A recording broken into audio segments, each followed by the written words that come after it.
इस महीने का जो सबसे फेवरेट फेस्टिवल मुझे लगता है वो है महाशिवरात्रि।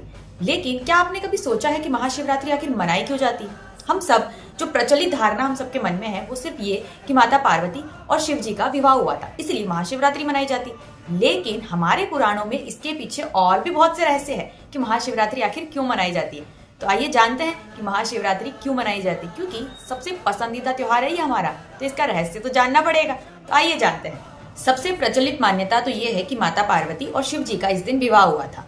एक तरफ थे विरक्त, वैरागी और भस्म में रंगे हुए शिव जी और दूसरी तरफ महलों की रानी माता पार्वती जी। इन दोनों का मिलन हुआ था, शिव और शक्ति का मिलन हुआ था, इसीलिए हम महाशिवरात्रि मनाते हैं। और दूसरा कारण जो हमारे पुराणों में वर्णित है आता है शिव पुराण के अनुसार, जिसमें कहा जाता है कि ब्रह्मा जी और विष्णु जी में सर्वश्रेष्ठता को लेकर युद्ध चल रहा था। अर्थात वो दोनों ये सोच रहे थे कि हम दोनों में से कौन श्रेष्ठ है। तभी उनके बीच में एक बहुत ही बड़ा अग्निस्तंभ प्रकट हो जाता है, जिसका ना कोई अंत होता है और ना ही कोई आरंभ। तो ब्रह्मा जी और विष्णु जी ये निर्णय करते हैं कि हम इसका अंत और आरंभ पता करके रहेंगे। कहा जाता है कि ब्रह्मा जी हंस का रूप लेकर ऊपर की ओर गए थे और विष्णु जी वराह का रूप लेकर नीचे की ओर उस स्तंभ का छोर ढूंढने गए थे। किंतु ब्रह्मा जी और विष्णु जी दोनों ही उस स्तंभ का अंत नहीं पा सके।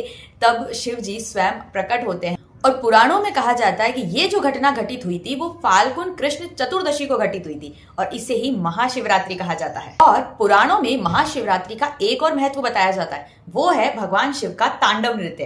कहा जाता है कि भगवान शिव ने इसी दिन तांडव नृत्य किया था। तांडव नृत्य सृष्टि के विनाश और सृजन का प्रतीक माना जाता है। तो हमारे पुराणों में महाशिवरात्रि को लेकर बहुत ही महत्वपूर्ण रहस्य है जो हमने आज थोड़ा बहुत जानने का प्रयास किया है। अर्थात महाशिवरात्रि केवल और केवल शिव शक्ति का मिलन नहीं, और भी बहुत से रहस्य है।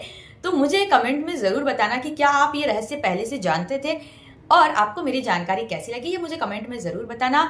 और महाशिवरात्रि के लिए आपको अग्रिम शुभकामनाएं। हर हर महादेव।